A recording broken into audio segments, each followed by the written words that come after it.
നല്ല വചനം പേജിലൂടെ നാം പഠിച്ചുകൊണ്ടിരിക്കുന്ന ക്രിസ്തു തത്വശാസ്ത്ര പഠന പരമ്പരയുടെ 13ാമത്തെ എപ്പിസോഡിലേക്ക് നിങ്ങൾക്കെല്ലാവർക്കും സ്വാഗതം. കഴിഞ്ഞ 12 എപ്പിസോഡിലായി കർത്താവായ യേശു ക്രിസ്തുവിന്റെ ആളത്വം, പ്രവർത്തനം ഇത്യാദി വിഷയങ്ങളെ സംബന്ധിച്ച് സമഗ്രമായ നിലയുള്ള പാഠങ്ങൾ പഠിക്കുവാൻ കർത്താവ് നമ്മെ സഹായിച്ചു. ഇന്ന് നമ്മൾ പഠിക്കാൻ പോകുന്നത് നമ്മുടെ കർത്താവായ യേശു ക്രിസ്തുവിന്റെ മനുഷ്യ പ്രകൃതിയെ സംബന്ധിച്ചാണ്. ഞാൻ മുമ്പ് ഒരു എപ്പിസോഡിൽ ഓർപ്പിച്ചല്ലോ, ക്രിസ്തു ഒരേ സമയത്ത് സമ്പൂർണനായ ദൈവവും സമ്പൂർണനായ മനുഷ്യനും ആയിരുന്നു. ഈ രണ്ട് പ്രകൃതങ്ങൾ ഒരു വ്യക്തിയിൽ എങ്ങനെയാണ് പരസ്പരം ഇടകലരാതെ ഒന്നിച്ച് അധിവസിക്കുന്നത് എന്നുള്ളത് ഒരു മർമ്മമായി ഇന്നും അവശേഷിക്കുന്നു. അപ്പോൾ തന്നെ വേദപുസ്തകം പഠിക്കുമ്പോൾ ഈ രണ്ട് പ്രകൃതങ്ങളും കർത്താവായ യേശു ക്രിസ്തുവിൽ ഇടകലരാതെ അതിന്റെ പൂർണ്ണതയിൽ സ്ഥിതി ചെയ്തിരുന്നു എന്ന് നമുക്ക് മനസ്സിലാക്കുവാൻ സാധിക്കുന്നുണ്ട്. മത്തായിയുടെ സുവിശേഷം 26:12 നാം വായിക്കുന്നു, പരിമള തൈലം അവന്റെ കാൽക്കൽ ഒഴിച്ച ഒരു സ്ത്രീയെ സംബന്ധിച്ച്. അവിടെ വായിക്കുമ്പോൾ അവന് ഒരു ശരീരമുണ്ടായിരുന്നു എന്നുള്ളതിന്റെ ഏറ്റവും വലിയ തെളിവാണത്. ഇവിടെ കർത്താവ് പറയുമ്പോൾ അവൾ എന്റെ ശവസംസ്കാരത്തിനായി ഇത് ചെയ്തിരിക്കുന്നു എന്ന് പറയുന്നു. തന്റെ ശരീരമായ ആ ദേവാലയത്തെ കുറിച്ചാണ് കർത്താവ് അവിടെ പറയുന്നത്. എബ്രായലേഖനം 2-ാം അധ്യായത്തിന്റെ 14-ാം വാക്യം വായിക്കുമ്പോൾ അവിടെ ഇപ്രകാരം രേഖപ്പെടുത്തിയിട്ടുണ്ട്, മക്കൾ ജഡരക്തങ്ങളോട് കൂടിയവർ ആകൊണ്ട് അവനും അവരെ പോലെ ജഡരക്തങ്ങളോട് കൂടിയവനായി മരണത്തിന്റെ അധിപതിയായിരുന്ന പിശാചിനെ ക്രൂശിൽ തറച്ച് ജീവപര്യന്തം മരണഭീതിയിൽ അടിമകളായിരുന്നവരെ വിടുവിച്ചു. നമ്മുടെ കർത്താവായ യേശു ക്രിസ്തു സാക്ഷാൽ ദൈവമായിരിക്കെ തന്നെ അവിടുന്ന് മനുഷ്യവേഷം പൂണ്ടുവെന്നും ആ മനുഷ്യ ശരീരം നമുക്ക് വേണ്ടിയാണ് ഈ ഭൂമിയിൽ കർത്താവ് സ്വീകരിച്ചത് എന്നും വളരെ വ്യക്തമായി പറഞ്ഞിട്ടുണ്ട്. എബ്രായർ 10:5 അപ്പോസ്തലൻ പറയുമ്പോൾ നീ എനിക്കൊരു ശരീരം ഒരുക്കിയിരിക്കുന്നുവല്ലോ എന്ന് പറയുന്നു. നമ്മുടെ കർത്താവായ യേശു ക്രിസ്തു ഭൂമിയിൽ മനുഷ്യനായി അവതരിച്ചത് ദൈവം അവനു വേണ്ടി ഒരുക്കിയിരുന്ന ശരീരത്തിലാണ്.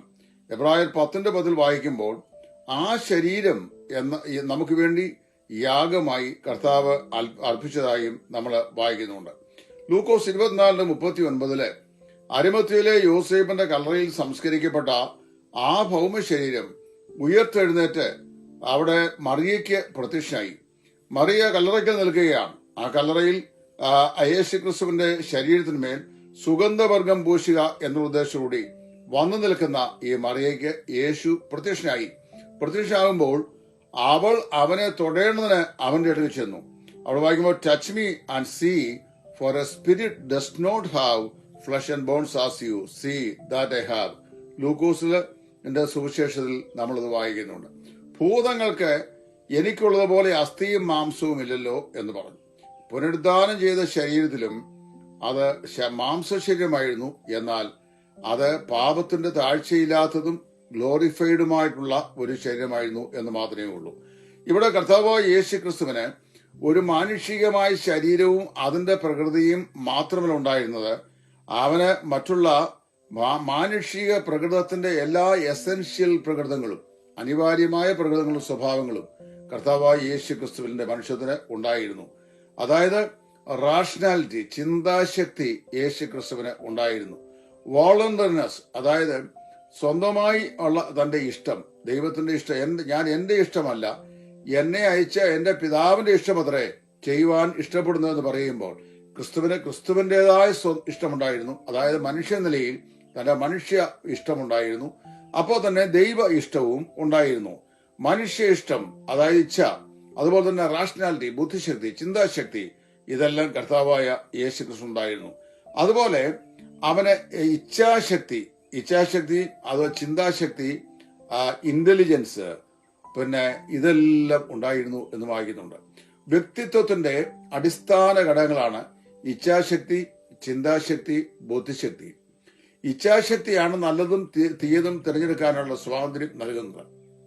ചിന്താശക്തിയാണ് വസ്തുക്കളെ ചിന്തിക്കാനും മനസ്സിലാക്കുവാനും ഇടയാകുന്നത്.